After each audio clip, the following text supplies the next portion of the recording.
and thank you. Thank you, Rob, for your leadership of the American Bankers Association.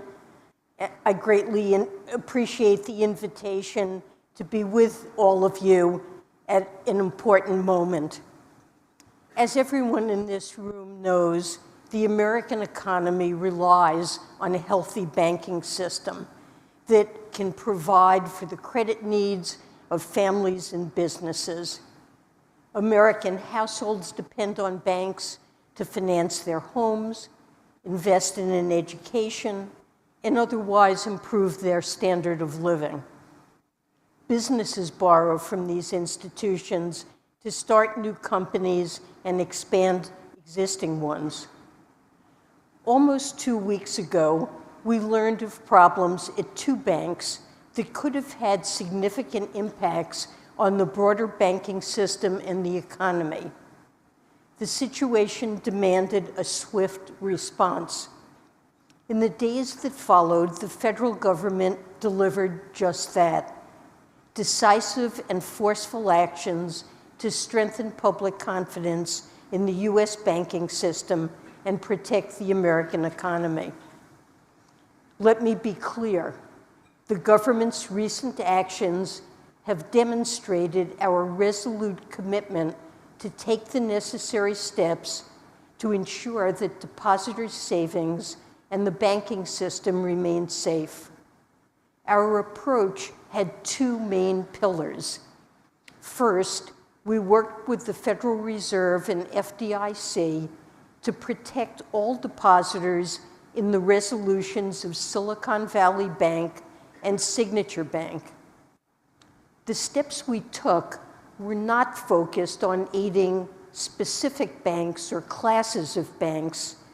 Our intervention was necessary to protect the broader U.S. banking system. And similar actions could be warranted if smaller institutions suffered deposit runs that posed the risk of contagion. I believe that our actions reduced the risk of further bank failures that would have imposed losses on the Deposit Insurance Fund, which is paid for through fees on banks. Second, we announced a new facility to provide additional liquidity to the banking system. The Fed's new lending facility, the Bank Term Funding Program, is designed to help banks meet the needs of all of their depositors. The situation is stabilizing, and the U.S. banking system remains sound. The Fed facility and discount window lending are working as intended to provide liquidity to the banking system. Aggregate deposit outflows from regional banks have stabilized. And as you know, 11 banks, including the very largest and some regional banks, announced $30 billion in deposits into First Republic Bank last week. This support represents a vote of confidence in our banking system. We're continuing to monitor conditions closely. My team and I have been in close communication with many of you, in addition to federal and state regulators, other market participants, and international counterparts. While we don't yet have all the details about the collapse of the 2 banks, we do know that the recent developments are very different than those of the global financial crisis. Back then, many financial institutions came under stress due to their holdings of subprime assets. We do not see that situation in the banking system today. Our financial system is also significantly stronger than it was 15 years ago. This is in large part due to post-crisis reforms that provided stronger capital standards, among other important improvements. In the coming weeks, it will be vital for us to get a full accounting of exactly what happened in these bank failures. Regulators have already announced a review into Silicon Valley Bank. We are currently focused on the situation at hand, but we will need to re-examine our current regulatory and supervisory regimes and consider whether they are appropriate for the risk that banks face today. We all share an interest in ensuring that the United States remains the strongest and safest financial system in the world. Given recent developments, I think it's important to reaffirm a broader point. Our dynamic and diverse banking system is critical to the American economy. Large banks play an important role in our economy, but so do small and mid-sized banks. These banks are heavily engaged in traditional banking services that provide vital credit and financial support to families and small businesses. They also increase competition in the banking sector and often have specialized knowledge and expertise in the communities they invest in. Indeed, many of these banks have played an important role in supporting our economic recovery. In the depths of the pandemic, Treasury was tasked with getting money quickly and responsibly to those who needed it. So we work closely with many of you to send economic impact payments to millions of families. You also worked with us to deliver advance payments from the Enhanced Child Tax Credit, which helped cut child poverty nearly in half in 2021. And we've collaborated to rapidly deploy assistance to hundreds of thousands of homeowners facing foreclosure. I also know that many of you are working with state governments to inject new financing into small businesses as part of our state's Small Business Credit Initiative. In the prior iteration of this program, lenders with less than $10 billion in assets accounted for 95% of all program-supported loans. Our administration has also been focused on working with mission-oriented banks to put us on a path toward inclusive economic growth. For example, Treasury's Emergency Capital Investment Program has invested almost $8.4 billion in depository institutions that are CDFIs and MDIs. Treasury is committed to ensuring the ongoing health and competitiveness of our vibrant community and regional banking institutions. So to end, let me return to where I started. A safe and sound banking system is integral to the health of the American economy, and we are squarely focused on doing our job. And you should rest assured that we will remain vigilant. I look forward to continuing to work together to strengthen our banking system and our nation's economy. Thank you.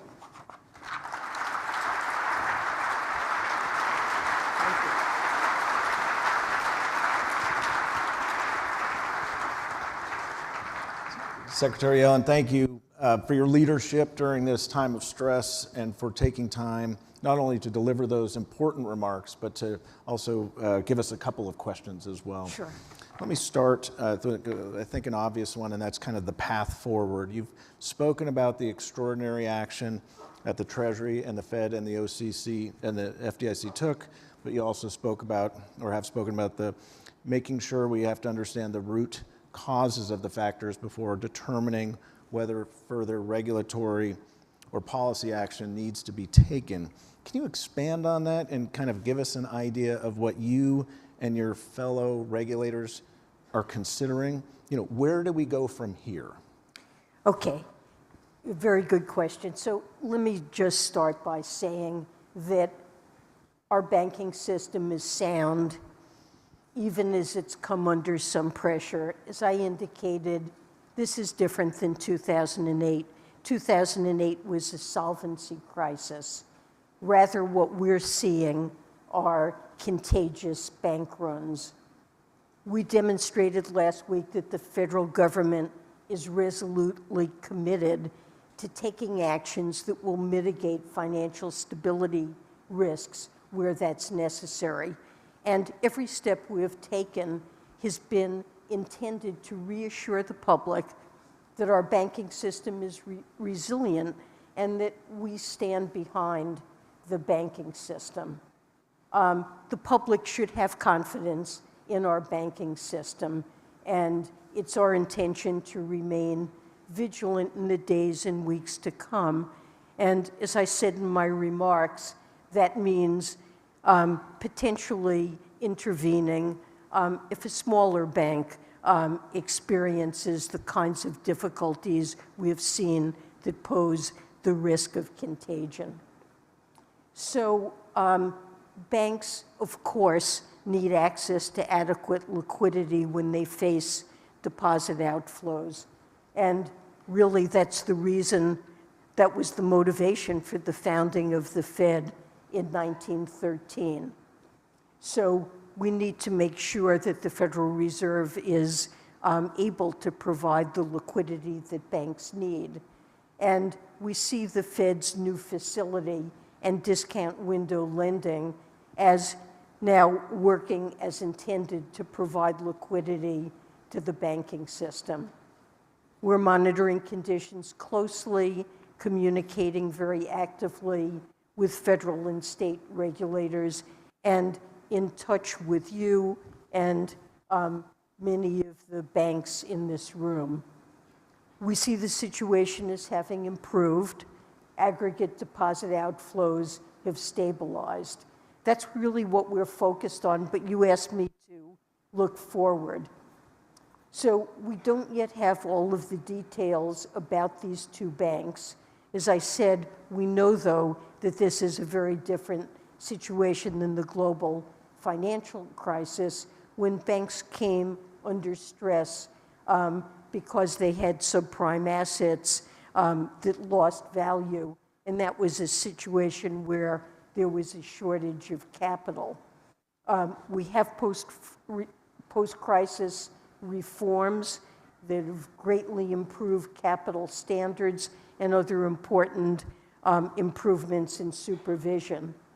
So I think there will be time, it will be necessary, but there's time to evaluate whether some adjustments are necessary in supervision and regulation to address the root causes of the crisis. I don't want to speculate at this point on what those adjustments might be.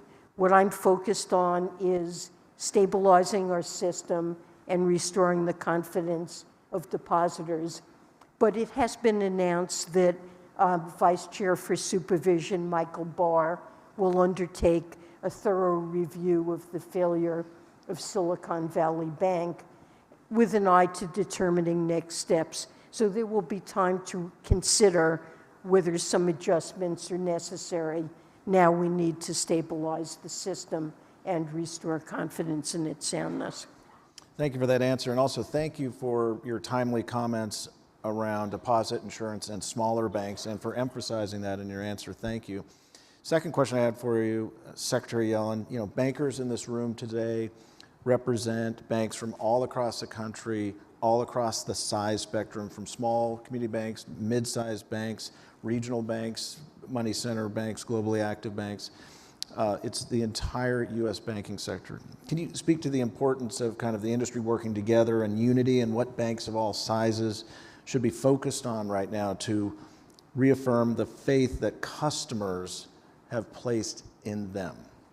Absolutely. So let me just start by saying that community banks play a vital role in providing credit and financial services to small businesses, to farms, to consumers in thousands of local communities around the United States. And they can provide services that larger banks can't replicate because they know the special features of their markets and the people who are active in those communities. And I think the most important thing for all of those banks is to remain focused on serving the needs of their communities. We have an economy that remains very strong and vibrant. We have seen more new businesses formed in the aftermath, the last couple of years in the aftermath of the pandemic. And those businesses and households need support, and that is the prime business of community banks. So I guess I would start there. The community banks in this country, we know, are strong and resilient. And I think banks need to reassure their customers that they are strong and resilient. And the government needs to do exactly the same thing. And I believe we do have a very strong and resilient banking system, and all of us need to shore up the confidence of depositors that that's the case. So let me just say again that all of the actions that we have taken are designed to bolster confidence in the banking system and to demonstrate that we are ready and prepared to take the steps that are necessary to ensure depositors that the banking system and their deposits are safe. Thank you, Secretary Yellen. And in fact, my own, as I opened the conference right before you arrived, talking about the strength and the resiliency of the industry and confidence in the industry and the health were exactly the themes that we used to kick off this conference. We're aligned certainly on that. I know your time is tight and you have 1,000 places to go, but as a Treasury vet myself, I have to ask you about another really important issue around financial stability. And so before the stress of our sector over the last several days, we were looking at the need to raise the debt ceiling, something you're very familiar with, sometime this summer, given the associated economic risk of not to our markets, to our economy of not doing so. Given the situation we're now in, the events of the last 11 days, how important is it for Congress and the administration to resolve this debt ceiling standoff, acknowledging that people are talking about current events, and to act swiftly to ensure the full faith and credit of the United States? Well, I consider it utterly essential for Congress to act to raise or suspend the debt limit. I really worry about waiting until the last minute to do it. What we saw in previous debt limit impasses, and I'm thinking especially of 2011 when it took until the last minute to be resolved. The government's credit rating was downgraded, and that's the first time that's happened in the history of our nation. And that's something, this kind of brinksmanship with the debt limit, I think really imposes substantial harm. It raised the cost to the United States of borrowing, and in turn, the short-term borrowing costs of millions of consumers and small business owners. And we have the safest and most liquid financial system of any in the world. The dollar serves as a reserve currency. U.S. Treasury securities are the go-to asset whenever there are concerns about anything, any economic or financial developments around the world. And this is something that we should prize and is a great benefit to our country. And nothing should be done to throw that into danger. And so if there were a failure to raise the debt limit, I believe it would be absolutely catastrophic and take an economy that is performing very well. We've had the fastest recovery from a downturn that we've ever seen, and the fastest recovery of any nation around the globe. The unemployment rate is near a 50-year low. The economy is doing well, and it would threaten all of that. Now, that said, having a sound fiscal policy and making sure our country is on a sustainable fiscal path is vitally important. And this is a priority for the president. He has just issued a budget that contains deficit reduction in order to make sure that our debt to GDP ratio remains stable and that net interest costs that the government pays remain well contained and manageable. There are different views about what we need to do to be on a sustainable fiscal course, and the president has made clear that he stands ready to address fiscal policy. But importantly, that's a conversation that needs to happen over time and in the appropriations process, and not through the threat of forcing a default. Preventing a default, making sure that the government pays bills that Congress has already committed us to, this is simply a basic responsibility that Congress has to the American people, and it's something that needs to be done without conditions. I guess I would just mention one further thing in this regard. It's something very much on my mind. I sometimes hear it suggested that Treasury can and should prioritize payments. If Congress doesn't raise the debt ceiling, we go through a list, pay some things first and other things later. In that regard, let me just say, Treasury makes absolutely millions of payments every day, and our system is built to pay our bills on time, not to delay bills or try to sort payments into different categories and to pay some ahead of others.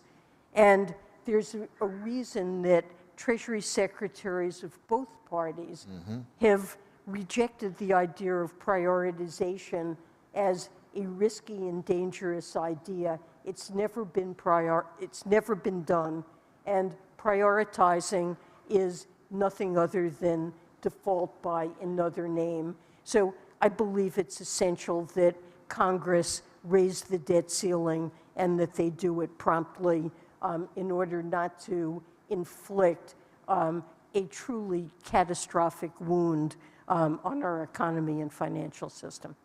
Well, Secretary Yellen, our time is up. Thank you for your leadership at this time, and thank you for your timely comments today. Please, ladies and gentlemen, please join me in thanking Treasury Secretary Janet Yellen.